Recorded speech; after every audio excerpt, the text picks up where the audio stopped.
Ele disse a ela que ela era nada. No estéril escritório cinzento do advogado de divórcio, Sebastian Shaw disse à sua esposa Helena que a vida dela estava acabada. Ele zombou dela, riu dela e disse a ela que ela seria nada sem o dinheiro dele.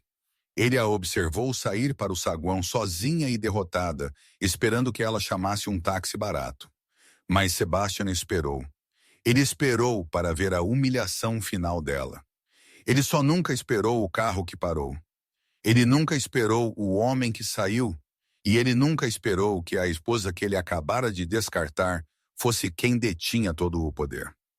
O ar na sala de conferências do 48º andar de Stanton e Hicks valia mais do que os carros da maioria das pessoas. Era filtrado, purificado e resfriado a exatos 68 degraus, carregando o cheiro de couro velho, óleo de limão e o fraco cheiro metálico de ambição implacável. Através das janelas do chão ao teto, o horizonte de Manhattan era um recorte cinzento irregular contra um céu de novembro machucado. O silêncio na sala era uma coisa viva, quebrado apenas pelo sussurro do tecido caro do terno e o clique silencioso de uma tampa de caneta banhada a ouro sendo aberta e fechada. Helena Petrova sentou-se de um lado de uma vasta mesa de mogno que refletia o céu como um lago escuro e imóvel. Ela se sentia como um fantasma assombrando sua própria execução. Suas mãos estavam tão apertadas no colo que seus nós dos dedos estavam brancos. Seu casaco, um casaco de lã simples e prático de uma loja de departamento, parecia um trapo de mendigo nas costas da cadeira de couro de os $10.000. Em frente a ela estava Sebastian Shaw, o homem que havia sido seu marido por 12 anos, e sentou era um termo generoso. Ele estava esparramado, irradiando uma confiança presunçosa e predatória. Seu terno Zegna de $8.000 estava perfeitamente drapeado sobre seus ombros largos. Seu relógio PC Philippe de os $30.000 captando a luz fria. Ele não estava apenas na sala. Ele a possuía. Ao lado dele, seu advogado, um tubarão de cabelos prateados chamado Sr. Crane, empurrou uma única folha de papel pela mesa. Crane era o tipo de homem que nunca havia perdido, principalmente porque ele só pegava casos que já estavam ganhos. E ao assinar aqui, Sr. Petrova? Crane ronronou, sua voz um barítono suave e cultivado que desmentia o veneno em suas palavras. Você reconhece o pagamento de soma única de os $50.000 como um acordo total, final e irrevogável de todas as reivindicações de pensão alimentícia, presentes, futuras e potenciais. Você também renuncia a toda e qualquer reivindicação aos negócios, propriedades, bens e coleções particulares do Sr. Shaw, conforme enumerado no anexo A. A própria advogada de Helena, uma advogada de interesse público gentil, mas espetacularmente superada, chamada Sarah Jenkins, estremeceu. O terno de Sarah era de poliéster e sua pasta estava gasta nos cantos. Ela parecia, Helena pensou com uma pontada de culpa, como um bote ao lado de um contratorpedeiro. Sebastian, isso é um insulto, Sarah disse, sua voz tremendo ligeiramente. Os $50.000. Depois de 12 anos, Helena apoiou sua carreira. Ela administrou suas casas, sua agenda social. Ela desistiu do doutorado para que você pudesse se mudar para Nova York para seu primeiro grande negócio. Sebastian soltou uma risada curta e latida que ecoou nas paredes de madeira. Ele se inclinou para a frente, batendo sua caneta Montblanc de ouro, um presente que ela lhe havia dado em seu 5º aniversário na mesa. Ela desistiu. Do quê? Ele zombou, olhando para Crane como se estivessem compartilhando uma piada particular. Aquele doutorado, não foi? Hein, meu Deus, o que era, querida? Ele estalou os dedos, fingindo procurar a palavra. Ah, sim, sourcing de pigmento florentino. Você está brincando comigo? Ele voltou seu olhar de desprezo para Sarah. Sejamos francos, Sarah. Quem se importa com o tipo de terra que eles usaram para fazer a cor azul 500 anos atrás é inútil. Completamente inútil. Assim como o blog de arte que ela mantém. Isso sequer paga a internet. Ele se recostou, abrindo os braços. Vamos chamar isso pelo que é. Caridade. Estou a salvando. Eu a tirei de um apartamento em Chicago com aluguel controlado e empoeirado e lhe dei uma vida que ela nunca poderia ter sonhado. Ela voou em jatos particulares. Ela usou roupas de grife que, aliás, estou generosamente deixando que ela as mantenha. E ela comeu em restaurantes onde você nem consegue uma reserva. Este 50 mil é um paraquedas dourado, Helena. É um presente. Ele gesticulou para a janela para a cidade abaixo. Isso te dará um estúdio em, não sei, Queens, por alguns meses, de qualquer forma. Antes que você tenha que, o quê? Conseguir um emprego? Você consegue fazer isso? Qual é a taxa de mercado para sourcing de pigmento? O Sr. Crane sorriu. Sarah corou um vermelho profundo e raivoso. Você é um monstro, Sebastian. Sarah sussurrou. Eu sou um realista, Sebastian retrucou, seu bom humor desaparecendo, substituído por uma fria e dura borda. Ela tem 38 anos. Ela não tem habilidades. Ela não tem conexões. Ela não tem valor no mercado. Eu estou dando a ela os 50 mil dólares a mais do que ela vale. Agora assine o papel. Helena, eu tenho um chá das 14 horas em Winged Foot com o conselho da Apex Holdings e não pretendo me atrasar. Os olhos de Helena desviaram de seu rosto, do giro cruel e bonito de seus lábios para a grande pintura abstrata na parede atrás dele. Era uma falsificação terrível, uma pobre imitação de um Clifford Steele, todo irregular, com bordas sem sentido e sem alma. Era uma pintura comprada a quilo, projetada para impressionar clientes que nada sabiam sobre arte, mas tudo sobre seu suposto preço. Sebastian a havia comprado por os 250 mil dólares em um leilão de caridade, gabando-se disso por semanas. Helena sabia de um só relance que era uma imitação de estúdio valendo talvez os 1.500 dólares. Ela nunca lhe havia contado. Ele nunca teria acreditado nela. Ela fechou os olhos e uma memória nítida e indesejada piscou em sua mente. Era seu 7º aniversário. Ela acabara de receber uma bolsa de pesquisa no Getty, a culminação de seu trabalho de doutorado. Ela estava em êxtase. Ela contou a ele durante o jantar no Perse. Sebastian nem sequer tirou os olhos do telefone. Los Angeles, ele disse, rolando a tela. Eu não faço LA. Além disso, preciso de você aqui. Estamos organizando o benefício para a nova ala do museu. Você está encarregada do catering. Não seja egoísta, Helena. Seu pequeno hobby pode esperar. Havia esperado. Havia esperado até morrer. Helena. A voz de Sarah era suave, a puxando de volta. Podemos lutar. Podemos entrar com um pedido de descoberta. Podemos tentar provar. E quanto isso custará, Sarah? Helena perguntou, sua voz um arranhado seco. Foi a primeira vez que ela falou em 1 hora. Quantos anos? Quantos centenas de milhares de dólares em honorários advocatícios que eu não tenho? Eu trabalharei pro bono. Eu vou... E ele? Helena assentiu para Sebastian. Vai enterrá-la em emoções até que você seja desqualificada. Ele vai falir seu pequeno escritório por esporte. Ele já fez isso. Ela olhou para o marido. Você já venceu, Sebastian. Você venceu no dia em que me conheceu. O sorriso de Sebastian retornou, mais largo desta vez. Veja, ela é inteligente, afinal. Apenas assine, querida. Vamos seguir com nossas vidas. A minha, pelo menos, vai para algum lugar. Helena pegou a caneta que Sarah lhe ofereceu. Era uma caneta esferográfica barata de plástico.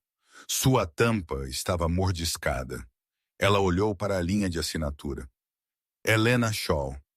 Com um movimento lento e deliberado, ela riscou Shaw. Ela escreveu seu nome, o nome com que nasceu, o nome que a havia esquecido. Elena Petrova. A tinta era preta e final. Pronto! Sebastian trovejou, batendo as mãos enquanto se levantava como um herói conquistador. Está feito. Liberdade para nós dois, sem ressentimentos. Al? Ele não esperou por uma resposta. Ele fez um gesto para o Sr. Crane, que já estava guardando uma pasta de couro impecável que custava mais do que todo o acordo de Helena. Envie a conta final para meu escritório. E Crane, bom trabalho. Vamos jogar golfe em breve. Sebastian caminhou até a porta, abotoando o paletó. Ele parou com a mão na pesada maçaneta de latão e olhou para Helena. Ela ainda estava sentada, as mãos cerradas sobre a mesa, uma estátua da derrota. Ah, e Helena, ele disse, um último e casual giro da faca. Aquele seu blog de arte, Sótão de Aurélios ou o que seja, eu pedi para meu técnico dar uma olhada. Você tem 12 seguidores. 12? É patético. O Instagram do meu cachorro tem 5.000. Ele sorriu. Apenas um conselho de alguém que sabe. Desista. Ninguém se importa. Você não tem nada a dizer. Ele se foi.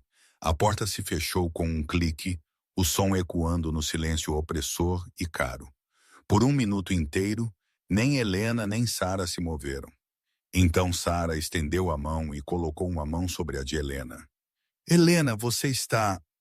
Eu estou bem, Helena disse. Sua voz estava surpreendentemente firme. A dormência era um escudo. Eu preciso ir. Obrigada por tudo, Sara. O cheque será enviado, Sara disse, sua voz cheia de uma pena que Helena achou mais difícil de suportar do que a crueldade de Sebastian. Você pode me ligar a qualquer hora mesmo. Helena assentiu, pegou seu simples casaco de pano da parte de trás da cadeira e saiu da sala. Ela não olhou para a pintura falsa. Ela não olhou para a vista. Ela apenas caminhou. Ela caminhou passando pela fileira de escritórios de associados, passando pela biblioteca de direito e em direção ao banco de elevadores, suas botas práticas de salto gasto não fazendo som no tapete felpudo e profundo. A descida de elevador foi uma descida a um tipo diferente de inferno. Era silencioso, espelhado, e tocava uma melodia clássica suave que fazia Helena querer gritar.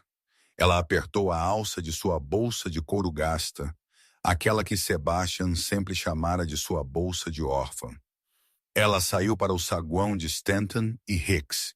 Não era uma sala, era um abismo, um átrio de 3 andares de mármore branco calacata, aço escovado e sofás de couro de aparência desconfortável em que ninguém na história do edifício jamais havia se sentado.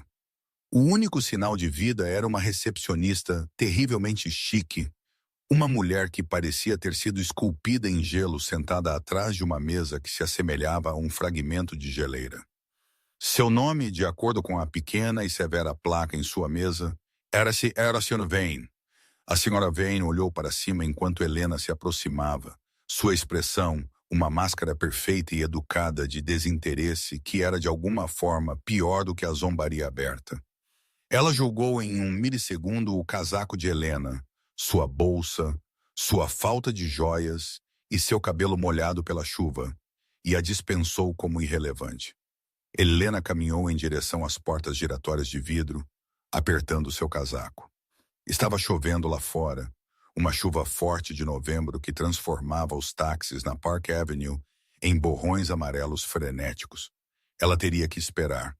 Ela se moveu para o lado, ficando perto de uma planta alta e sem folhas em um vaso de aço, tentando ficar o menor e mais invisível possível.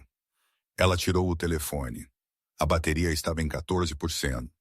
Ela abriu o aplicativo Uber, seus dedos tremendo ligeiramente. Conectando. O aplicativo girava e girava. O sinal no cânion de mármore e aço era terrível. Nenhum carro disponível. Ela tentou o lift. Conectando. Ding. O coração de Helena disparou. Ela não precisava olhar. Ela podia sentir o súbito puxão magnético da arrogância dele, sugando o ar de seu canto do saguão. Sebastian emergiu do banco dos elevadores, ajustando sua gravata de seda perfeita. Ele a viu. Claro, ele a viu. Ele tinha um instinto animal para a fraqueza. E naquele momento ela estava transmitindo isso em todas as frequências. Ele se aproximou, um sorriso preguiçoso e satisfeito brincando em seus lábios. Oh, você ainda está aqui. Difícil conseguir um táxi neste tempo, eu acho.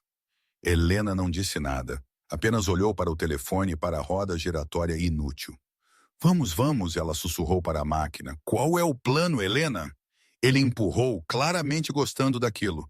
Ele não tinha pressa. Seu horário de chá era uma mentira. Estava chovendo torrencialmente. Isso era seu entretenimento. Ele queria assistir à cena patética final de sua derrota. Esperando pelo metrô? Espero que você tenha um cartão de metrô. Ou isso faz parte do acordo? Ele riu de sua própria piada. Não me diga que você nem consegue pagar um Uber. O rosto de Helena corou. Ela enfiou o telefone de volta na bolsa, seus olhos ardendo. Essa era a humilhação que ele queria. Aqui, ele disse. Helena olhou para cima. Sebastian estava enfiando a mão no bolso da calça. Ele tirou um maço grosso e dobrado de dinheiro, seu dinheiro de troco. Ele separou uma única nota de US$100 nova e crocante. Ele a estendeu para ela, balançando-a entre dois dedos. A senhora Vane, a recepcionista de gelo, estava observando agora. Ela estava fingindo digitar, mas seus olhos estavam fixos na cena. Para a viagem, Sebastian disse, sua voz escorrendo com falsa caridade. Chame de presente de despedida. Vá em frente, pegue. Você ganhou algo. Isso era o fundo. Ser tratada como um caso de caridade, uma pedinte, pelo homem que ela havia passado 12 anos construindo, 12 anos apoiando, o homem cuja persona pública inteira, o magnata imobiliário culto, ela havia construído do zero. Ela o havia ensinado qual garfo usar. Ela o havia ensinado a diferença entre o Monet e o Manet. Ela havia escrito os discursos espirituosos que ele fazia em eventos beneficentes, aqueles que o colocaram nos conselhos de museus. E aqui ele estava oferecendo-lhe dinheiro para o táxi. Eu não estou esperando por um táxi, Sebastian, ela disse, sua voz baixa e apertada. Ele piscou, seu sorriso vacilando por apenas um segundo. Oh, ele riu, se recuperando. Certo, quem está te pegando? Aquela sua amiga do Clube do Livro? Qual o nome dela? Janet, no Subaru de 20 anos dela. Essa deve ser uma viagem divertida de volta para onde quer que você esteja indo. Alguém está me pegando, ela repetiu, sua voz inexpressiva. Ela virou as costas para ele, de frente para o vidro castigado pela chuva. Um mistério, Sebastian zombou. Ele se encostou em um pilar de mármore próximo, cruzando os braços. Ele estava se acomodando. Isso é bom demais. A grande fuga de Helena Petrova. Ele pegou seu próprio telefone, um modelo novíssimo de os 2 vidros, e começou a digitar mensagens. Ele provavelmente estava enviando mensagens para sua nova namorada, uma modelo fitness de 24 anos chamada Candy. Você não vai acreditar. A ex está parada no saguão como um rato afogado. Hilário. Helena fechou os olhos. Ela se concentrou em sua respiração. Dentro, fora. Ela pensou no que ele havia dito. Seu blog, 12 seguidores. É patético. Ele não sabia. Ele não podia, em seus sonhos mais loucos, compreender. O sótão de Aurelius era patético. Era para ser. Era a cobertura acadêmica chata perfeita para seu trabalho real. O trabalho que ela fazia em um fórum completamente diferente, apenas para convidados e criptografado. O trabalho que ela fazia como E. Petrova, a analista online anônima que nos últimos 3 anos havia sido a autenticadora mais respeitada e temida no mundo da arte privada. Ela pensou em Aurelius, o usuário anônimo que a havia contatado pela primeira vez. Ele havia postado uma imagem de alta resolução de uma suposta pintura holandesa do século XV, pedindo opiniões. Os especialistas da Sotheby's e do Getty haviam declarado uma falsificação. Helena, da bancada de sua cozinha em Nova York, havia passado 72 horas analisando as imagens digitais. Ela havia olhado a composição química dos pigmentos, o craquelê do verniz, o subdesenho. Ela havia enviado a Aurelius uma mensagem privada simples. Não é uma falsificação, é um pastiche. O céu foi pintado no século XVII, mas as figuras, as mãos, isso é o trabalho perdido do principal aprendiz de Jan van Eyck. A assinatura não está na tela. Está na maneira como ele misturou o chumbo estanho amarelo com seu verniz. Olhe mais de perto. 2 dias depois, ela recebeu uma resposta. Eles olharam. Você estava certa. Você acabou de me economizar os 40 milhões de dólares. Quem é você? Isso foi há 3 anos. Seu amigo do fórum, Aurelius, havia se tornado sua tábua de salvação, uma mente que combinava com a dela. Um homem que, ao contrário de seu marido, ouvia. Ele lhe enviava perguntas de museus, de colecionadores particulares. Esta joia Romanov é real? Este suposto Rembrandt é um trabalho de estúdio? E ela lhe diria sua informação inútil. Sua terra do século XVI era seu segredo. Era a única coisa que a havia mantido sã. 1 minuto se passou, depois 2. A chuva fustigava. Sebastian ainda estava lá, uma gárgula presunçosa contra o mármore. 5 minutos. O estômago de Helena se apertou. Ele disse que estaria aqui. Ele prometeu. Sebastian riu, afastando-se do pilar. Bem, isso foi divertido, Helena, mas estou ficando entediado. Parece que sua carona misteriosa não apareceu. Chocante. Vá em frente e pegue os 100. Saia da chuva. Ele jogou a nota no chão a seus pés. Ela caiu na mancha úmida e lamacenta, onde as pessoas haviam sacudido seus guarda-chuvas. Me ligue, ele disse com um último olhar de pena. Quando você estiver desesperada, você estará. Ele começou a caminhar em direção à porta giratória, e assim que sua mão tocou o vidro, um novo som cortou o silêncio do saguão. Não era o som de uma buzina de táxi ou de um ônibus. Era o som de um motor muito grande, muito caro, em marcha lenta, em uma frequência tão baixa que você o sentia em seus ossos antes de ouvi-lo. Sebastian parou. Ele se virou. A senhora Van, a recepcionista, que havia visto presidentes e oligarcas passarem por essas portas, realmente se levantou. Ele deslizou até a calçada com a graça silenciosa e predatória de uma pantera. Não era um carro. Era uma declaração. Um Rolls-Royce Phantom de distância entre eixos longa em um tom de azul meia-noite, tão profundo que parecia preto na chuva. Não era apenas novo, era feito sob medida. Limpa da garganta. Era o tipo de veículo que não apenas sugeria riqueza, sugeria poder. O tipo de poder que não precisava se anunciar. Sebastian parou, sua mão ainda na porta giratória. Sua boca se abriu ligeiramente. Droga, ele murmurou impressionado. Deve ser o Sr. Hicks. Ouvi dizer que ele estava pegando um novo. Ele estava falando consigo mesmo, com Helena, com qualquer um. Ele estava impressionado e um pouco ciumento. Era um carro melhor do que seu próprio Maybach. O carro parou na calçada, seu motor um rugido silencioso. A chuva parecia ter medo dele, a água batendo e fugindo da pintura impecável com revestimento cerâmico. O ornamento do espírito de êxtase no capô parecia brilhar com sua própria luz interna. Então a porta do motorista se abriu. Um homem em um uniforme preto perfeitamente ajustado e boné de chofer saiu. Ele era alto, construído como um ex-operador de forças especiais, e se movia com uma eficiência quase militar. Ele abriu um grande guarda-chuva preto reforçado, do tipo que provavelmente poderia parar uma bala, e caminhou não para as portas giratórias principais, mas diretamente para a porta lateral, onde Helena estava parada. Sebastian, que ainda estava congelado no meio da saída, fisicamente se endireitou. Sua confusão estava rapidamente se transformando em choque. Ele não estava indo para o Sr. Hicks.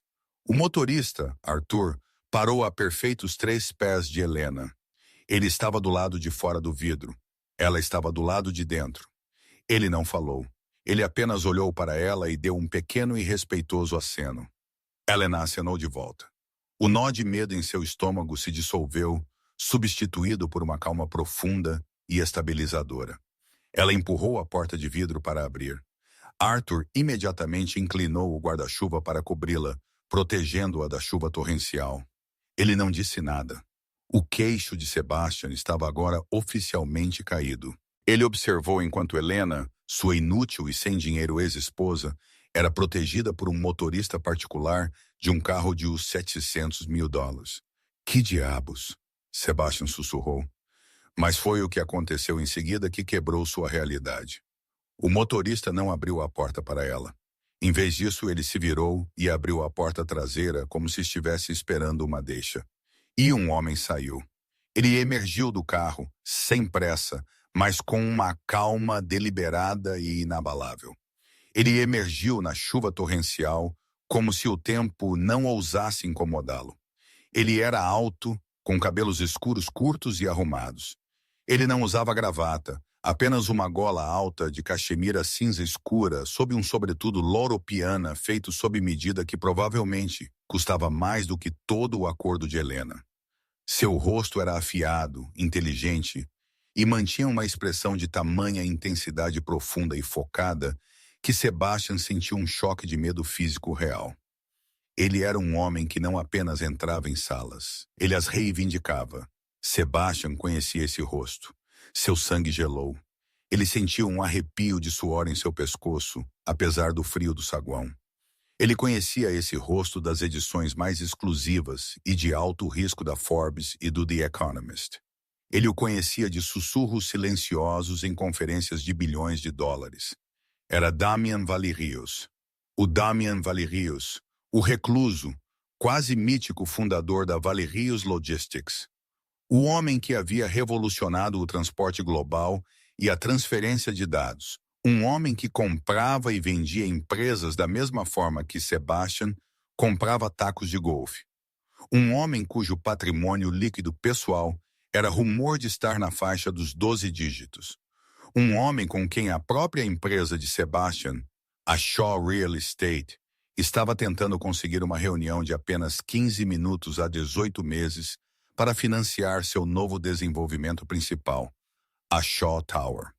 Eles haviam sido rejeitados, barrados e ignorados a cada passo. O que está acontecendo? A mente de Sebastian era um vazio que gritava: ele está aqui para Hicks? Ele acabou de ver Helena. Isso é um erro. Damian Valerius ignorou a chuva. Ele ignorou o motorista. Ele ignorou a cidade inteira de Nova York. Seu olhar, um azul intenso e penetrante, estava fixo em uma pessoa e apenas uma pessoa. Helena. Ele caminhou em direção a ela. O motorista, Arthur, permaneceu ao lado do carro. Sebastian, com a mente em disparada e falhando, tropeçou para frente. Ele era um networking, um tubarão. Essa era uma oportunidade. Ele não sabia o que era, mas seus instintos, tão aturdidos quanto estavam, gritavam para ele fazer algo. Senhor Valerius! Ele gritou, empurrando a porta para a chuva, seu terno zegna imediatamente escurecendo. Ele correu os poucos passos, um sorriso desesperado e bajulador estampado em seu rosto. Senhor Valerius, Sebastian Shaw, da Shaw Real Estate. Eu tenho enviado meu prospecto para seu escritório por... Damian Valerius nem sequer virou a cabeça. Ele não diminuiu a velocidade. Ele passou direto por Sebastian como se ele fosse um pedaço de mobiliário urbano, um poste de luz, um hidrante. Ele parou na frente de Helena. Um sorriso pequeno, quase imperceptível, tocou os cantos de sua boca. Era um sorriso de tal calor genuíno e respeito que transformou seu rosto severo. Helena, ele disse. Sua voz era um barítono suave e cultivado. Confio que tudo esteja concluído. Helena soltou uma respiração que sentiu que estava prendendo por 12 anos. A tensão esvaiu-se de seus ombros, a vergonha, a humilhação, o frio do saguão, tudo evaporou. Sim, Damian, ela disse, sua própria voz firme e clara. Está feito. Bom, ele disse. Ele gesticulou para a porta aberta do Rolls Royce. Então vamos tirá-la desta chuva. Sua nova vida está esperando. Minha vida. Este era Sebastian gaguejando, seu cérebro pegando fogo. Ele estava ensopado de chuva lá agora, seu cabelo caro colado na testa. Ele parecia patético. Ele estava parado em uma poça, seus sapatos italianos de couro de uns $200 arruinados.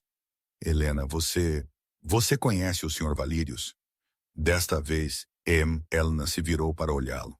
Ela olhou para este homem que a havia chamado de inútil, que havia jogado uma nota de os 100 leis a seus pés. Não havia raiva em seus olhos, nem ódio. Havia apenas pena, uma pena fria e distante. Você nunca me ouviu, Sebastian. Ela disse, sua voz baixa, mas carregando sobre a chuva. Você nunca perguntou sobre meu trabalho. Você apenas riu. Seu trabalho? Ele engasgou. Seu blog? O que? Como? Foi então que Damian Valérios finalmente reconheceu a existência de Sebastian. Ele virou a cabeça lentamente, seus olhos azuis se estreitando. Seu olhar não era um olhar, era uma força física. Era o olhar que um biólogo dá a uma amostra sob um microscómetro, pouco antes de dissecá-la. Ele olhou para Sebastian Shaw de cima a baixo, de seu terno encharcado a seus olhos aterrorizados e confusos. Senhor Shaw, Damian disse, sua voz caindo 10 graus. Sebastian brilhante e desesperado. Sim, Senhor Valerius, devemos conversar. Você é o homem que chamou a pesquisa da minha curadora-chefe de terra do século XVI. Sebastian abriu a boca, mas nenhum som saiu. Ele apenas arregalou os olhos. Curadora-chefe? Você é o homem, Damian continuou sua voz letalmente suave, que desdenhou a mente mais brilhante em análise de pigmentos e forense de arte que já encontrei, como uma dona de casa. Ele deu um passo mais perto. Sebastian, um homem que intimidava a todos, deu um passo involuntário para trás. E você é o homem que... Os olhos de Damian fixaram-se na nota úmida de os $100 caída na calçada perto da porta. Acabou de tentar dar um presente de despedida a uma mulher que, a partir das 9 horas desta manhã, tem um orçamento de pesquisa e aquisição de os 200 milhões de dólares. Sebastian estava branco. Ele estava tremendo. 200 milhões. Helena, Damian disse, virando as costas para Sebastian completamente. Um desdém final e brutal. Chegaremos atrasados para o voo. Ele gentilmente, respeitosamente, colocou uma mão na parte inferior das costas dela e a guiou até o carro. Arthur, o motorista, segurou a porta. Helena parou por apenas um segundo. Ela olhou para o que restava de um homem na calçada, um homem afogando-se em uma poça de sua própria arrogância. Ela não disse nada. Ela entrou no carro. Damian a seguiu, acomodando-se ao lado dela. Arthur fechou a porta. Fez um som como o de um cofre de banco, selando com um baque pesado e satisfatório. Lá dentro havia apenas silêncio. O carro afastou-se da calçada, seu movimento tão suave que parecia flutuar. Ele se fundiu ao tráfego da Park Avenue e em segundos se foi. Sebastian Shaw foi deixado sozinho na calçada, na chuva torrencial, em frente à recepcionista de Iceberg, Sra. Vane, que tinha visto tudo. Ele ainda segurava seu telefone inútil. Ele olhou para a nota de os $100 no mármore molhado. Ele nunca em toda a sua vida se sentiu tão pequeno. O interior do Rolls-Royce não era um interior, era um santuário. A chuva que martelava a cidade a poucos centímetros de distância era completamente inaudível. Havia apenas o fraco cheiro de couro velho e nova tecnologia, e o brilho suave e quente das luzes internas. Helena encostou a cabeça no couro macio e fechou os olhos. Você está bem, Helena? Damien perguntou. Sua voz era gentil agora, todo o gelo reservado para o homem na calçada. Estou, ela respirou, abrindo os olhos. Estou livre. Lamento o seu calvário, ele disse. Ele é um homem espetacularmente pequeno. Você não faz ideia, Helena murmurou. Ela olhou para ele, o homem que ela conhecia há 3 anos, mas só havia encontrado pessoalmente 2 vezes. Você tem certeza que me quer para isso, Damien? Depois de ver de onde eu vim? Damien se virou em seu assento para encará-la. Helena, ele disse, sua expressão séria. Deixe-me ser preciso. 3 anos atrás, adquiri uma pintura holandesa do século XV em um leilão particular. Meus próprios especialistas, os melhores do Getty e do Rijksmuseum, estavam convencidos de que era uma falsificação de um período posterior. A proveniência era uma bagunça. Eles me disseram que eu havia desperdiçado 40 milhões de dólares. Ele fez uma pausa, um lampejo de sorriso. Então encontrei um fórum online anônimo para historiadores de arte e encontrei uma usuária chamada E. Petrova. Ela estava em um debate acalorado com um professor de Oxford sobre o uso de azurite em trabalhos do início do Renascimento. Eu me lembro disso. Helena sorriu. Professor Miles, ele era insuportável e estava errado. Então eu arrisquei, Damien continuou. Criei uma conta, Aurelius.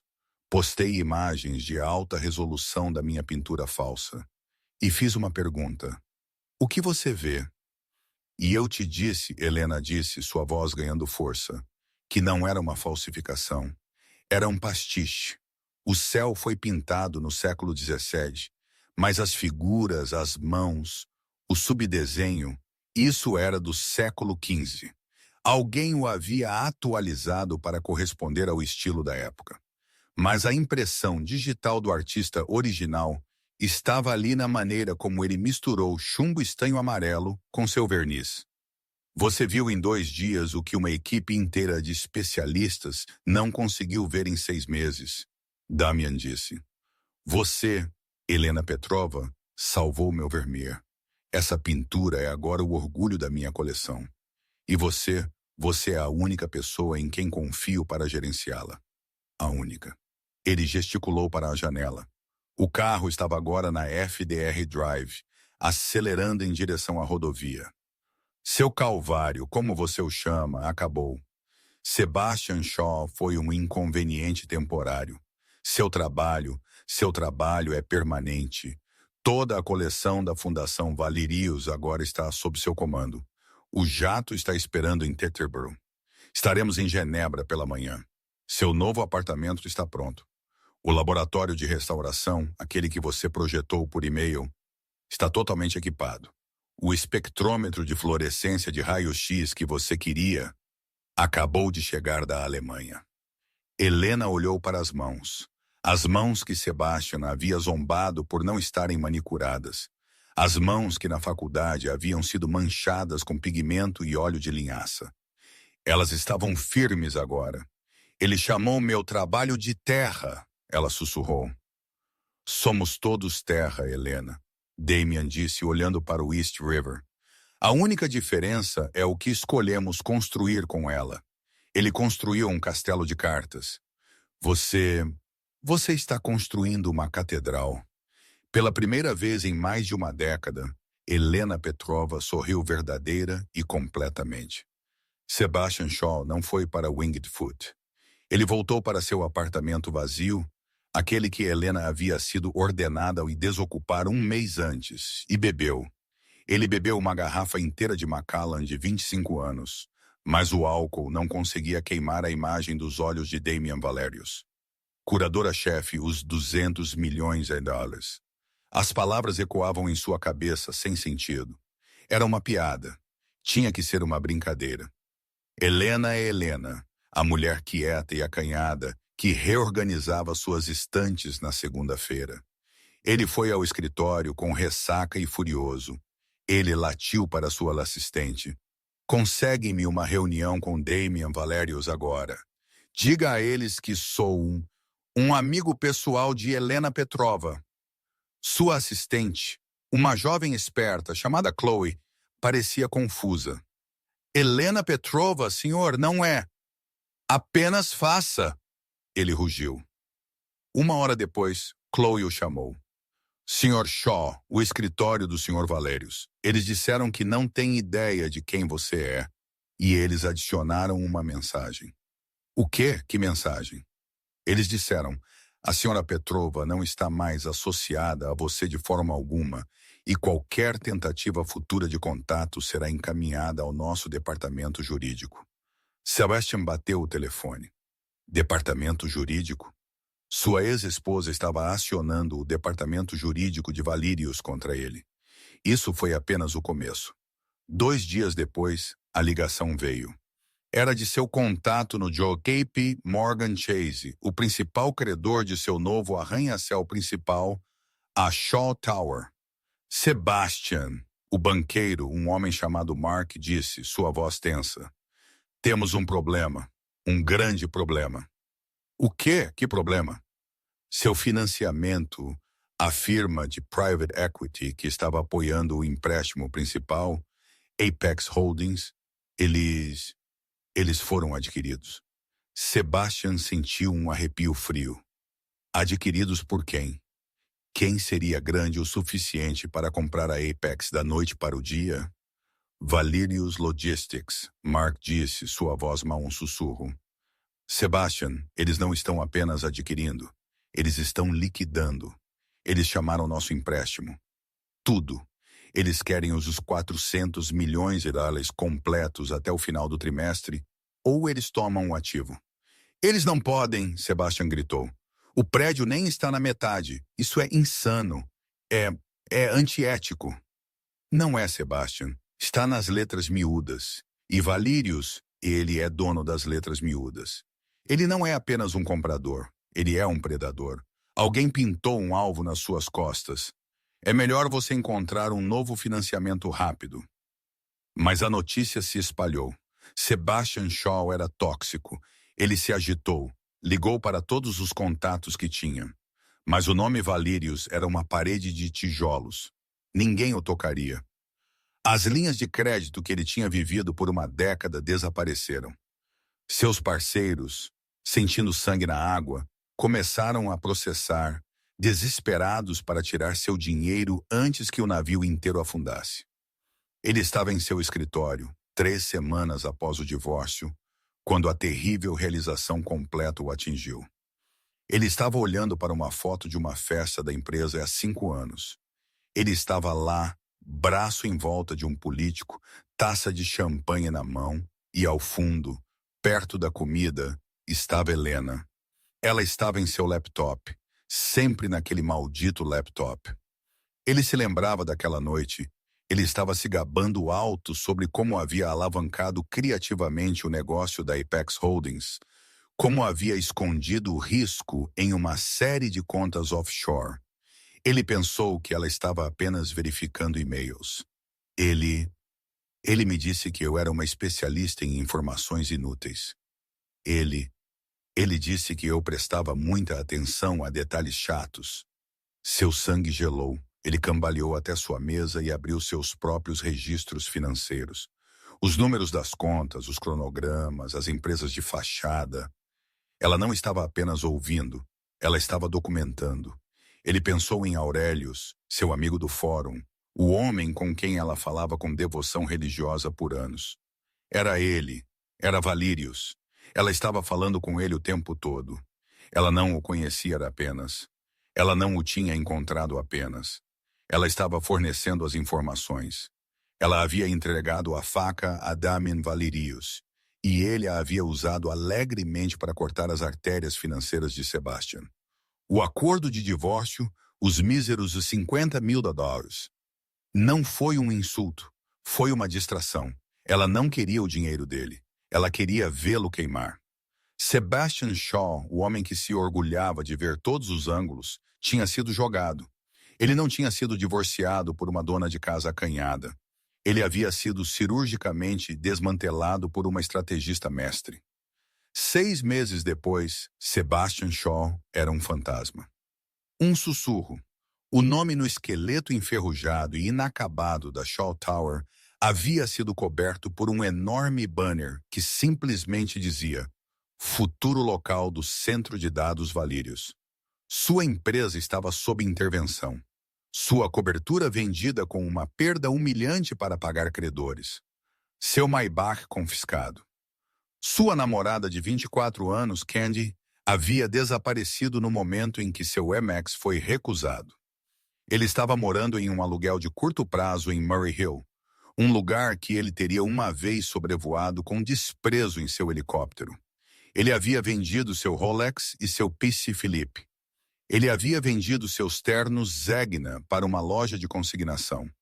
Ele estava na casa de leilões de Ashby naquela noite. Não como licitante, mas com um passe de convidado de um associado júnior que lhe devia um velho e esquecido favor.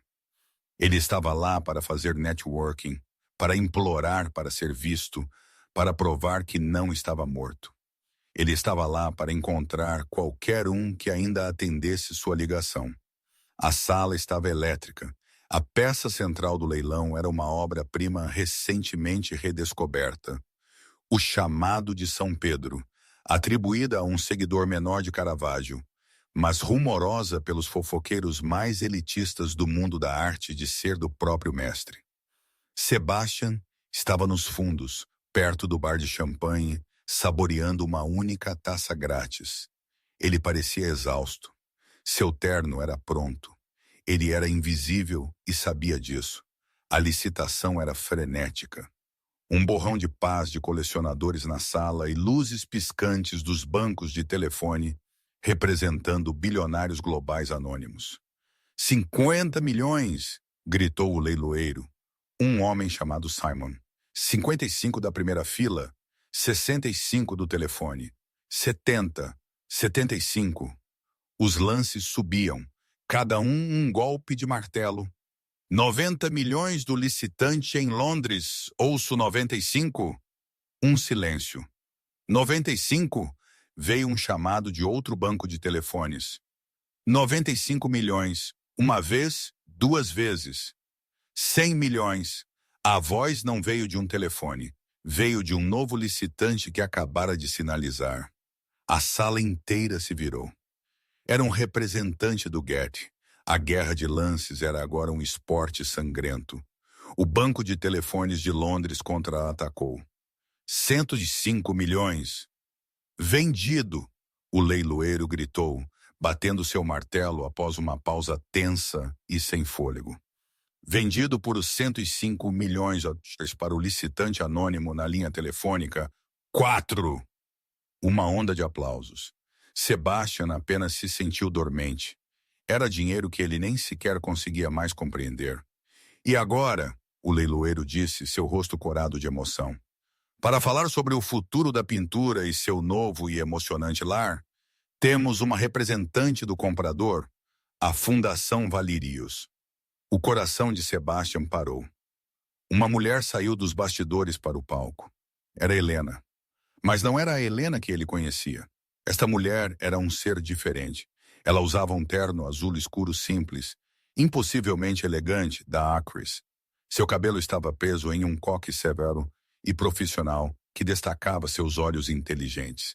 Ela não usava joias, exceto por um relógio simples. Ela irradiava uma autoridade tão profunda que a sala inteira ficou em silêncio. Ela caminhou até o pódio e sua voz clara e confiante preencheu o salão. Obrigada.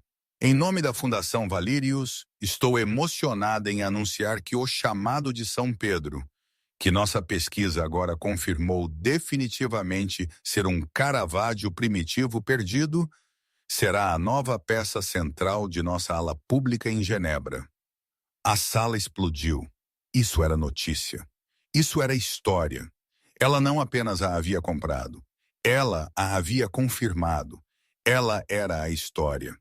Após uma restauração de 6 meses, ela continuou, que eu supervisionarei pessoalmente A pintura será apresentada ao público gratuitamente para que todos possam estudar e apreciar. Os aplausos foram ensurdecedores. Curadores do Met, do Louvre e do Getty estavam de pé.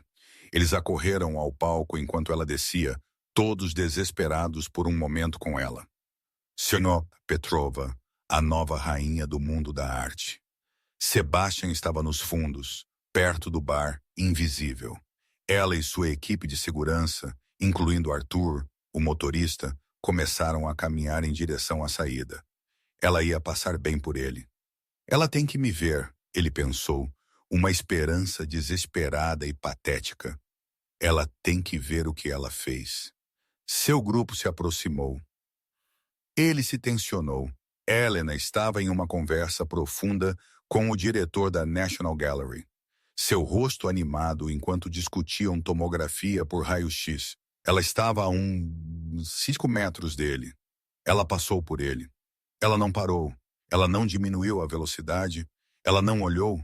Seus olhos nunca vacilaram. Não era que ela o olhou e o dispensou. Isso teria sido algo.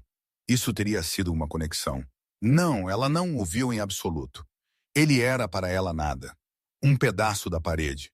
Uma sombra em uma sala cheia de luz. Helena Petrova saiu do Ashbys, seus saltos clicando decisivamente no chão de mármore, deixando Sebastian Shaw sozinho nas ruínas da vida que ele pensou que possuía. Um ano depois, Genebra, Suíça. O laboratório de restauração da Fundação Valirius, empoleirado no último andar de um edifício de vidro e aço com vista para o lago, não era uma sala. Era a mente de Helena Petrova manifestada. O ar não era ar. Era uma atmosfera cuidadosamente curada, umidificada a precisos 45%, filtrada de todos os poluentes e mantida a uma temperatura constante de 70 graus. O silêncio não era uma ausência de som, mas uma presença. O zumbido suave do potente sistema de ventilação, o clique e os zumbidos silenciosos do espectrômetro de fluorescência de raio-x, o sussurro dos sistemas de controle climático. Helena, vestida com um jaleco branco, estava curvada sobre uma grande pintura em painel do século XVI. Para o olho destreinado, era um retrato competente, embora sem inspiração, intitulado A Duquesa de Orleans em Oração. Mostrava uma mulher pálida e piedosa, com os olhos humildemente abaixados. Era, em uma palavra, chato. Mas Helena não estava olhando para a superfície. Ao lado dela, um monitor 8K de alta resolução exibia o que seu espectrômetro XRF estava vendo. E o que ele viu foi um fantasma. Sob os tons marrons opacos do vestido da duquesa, sob a carne piedosa de seu rosto, outra pintura gritava para ser vista. Um ato secreto e desafiador de criação por uma mulher artista. Marina, cujo nome Helena havia encontrado em um único e desdenhoso manifesto de envio de 1588. Seu trabalho havia sido considerado muito ousado e havia sido sem cerimônia pintado por cima por um aprendiz masculino. Helena não estava apenas restaurando uma pintura, ela estava realizando uma ressurreição. A porta pneumática do laboratório sibilou. Damian Valirius entrou. Ele segurava 2 xícaras de café. Ele colocou uma na bancada de aço estéril a uma distância segura da área de trabalho. Como ela está hoje, Helena? Ela está zangada, Helena murmurou, sem se afastar do monitor. Ele usou um azurite barato e instável para cobrir o céu dela. O tolo. Ele estava com tanta pressa para apagá-la. O trabalho dele está rachando. O dela. O dela está tão estável quanto no dia em que ela o pintou. Um tema comum, Damian disse, tomando um gole de seu próprio café. Homens inseguros com pressa. Ele sentou em um banquinho, observando-a. O deles não era um romance. Era uma aliança de 2 mentes que operavam na mesma frequência. Após um longo momento, Damian colocou sua xícara. Recebi o relatório final da SEC sobre o caso Shaw esta manhã. Está oficialmente encerrado. A mão de Helena, que estava lá ajustando o foco do espectrômetro, não tremeu. mas por um segundo. Pausou. Ele foi banido. Damien continuou lendo de seu tablet para o resto da vida. Banido de negociar, banido de sentar em qualquer conselho. A apreensão final de bens está completa. Eles levaram tudo. Helena finalmente se virou. Seus olhos estavam claros. Havia apenas finalidade. Bom, Damien a observou. Há algo que eu queria te perguntar. Eu estava falando com o investigador principal. Ele me contou sobre o envio anônimo que começou tudo. Ele o chamou de Pedra de Roseta do crime de colarinho branco. Helena tomou um gole de café. Ela não disse nada. Ele me disse, Damien continuou, que era o conjunto de dados autocontido mais perfeito que ele já havia visto. Não apenas acusações, provas, cronogramas, números de contas offshore, logs de transações codificados de seu livro Razão Particular. Detalhes tão chatos que ninguém, exceto um contador, jamais os teria examinado. E mesmo assim eles precisariam de uma chave. Ele olhou diretamente para ela.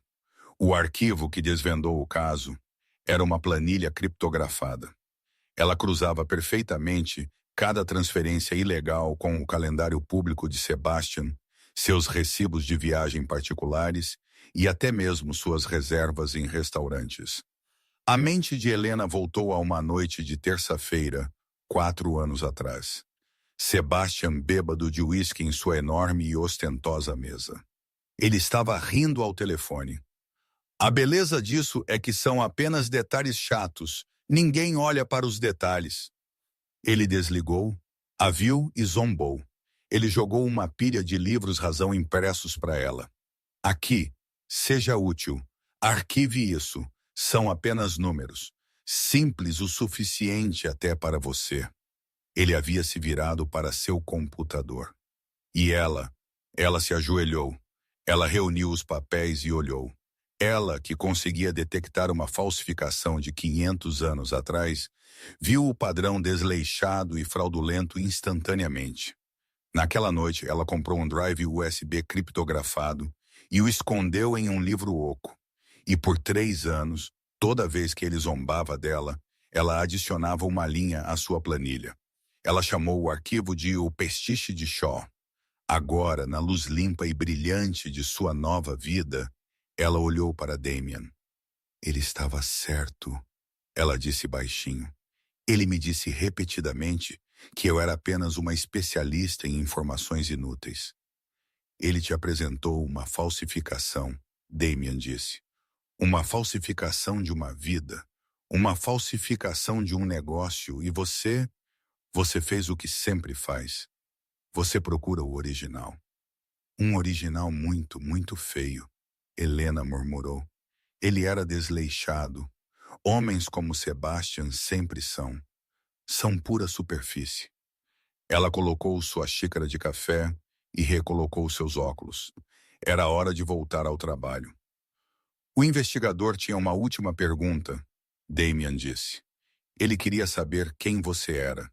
Eu disse a ele, uma cidadã preocupada. Helena sorriu um sorriso real e completo. Isso funciona. Ela voltou para o monitor XRF. A imagem da mulher escondida, Marina, a encarou de volta. Uma mulher que havia sido silenciada, enterrada sob uma camada de mediocridade aceitável e chata. Você a terá de volta até a primavera, Damien disse. Ah, muito mais cedo, Helena respondeu. Ela pegou uma ferramenta de ponta fina, sua mão tão firme quanto a de um cirurgião, o verniz que ele usou para cobri-la. É instável, está praticamente implorando para ser removido. Ela olhou para a tela para o fantasma de Marina e sentiu uma profunda conexão através de 5 séculos. Ele estava certo sobre uma coisa, Damien. Ela disse, sua voz um sussurro suave e satisfeito. O que é isso? Eu presto muita atenção aos detalhes chatos. Ela tocou a ferramenta na tela e, com o primeiro movimento definitivo, começou o delicado trabalho de trazer a verdade à luz. E essa é a diferença entre preço e valor. Sebastian Shaw Conhecia o preço de tudo, seus ternos, seus carros, suas esposas. Mas Helena conhecia o valor de tudo, do conhecimento, da paciência e, o mais importante, de si mesma. A maior vingança não é fazer barulho, é se tornar poderosa. Não é sobre ser salva por um bilionário. É sobre ser a pessoa a quem até um bilionário recorre para obter expertise. A vitória dela não foi o carro. Foi o fato de que ela havia conquistado o direito de estar nele. O que você achou da história de Helena? Você acredita que os maiores retornos são os mais silenciosos? Deixe-me saber seus pensamentos nos comentários abaixo. Se você gostou desta história, por favor, curta este vídeo, compartilhe-o com alguém que precisa ser lembrado de seu próprio valor e inscreva-se para mais histórias de justiça e reviravoltas inesperadas. Lemos todos os comentários. Obrigado por ouvir.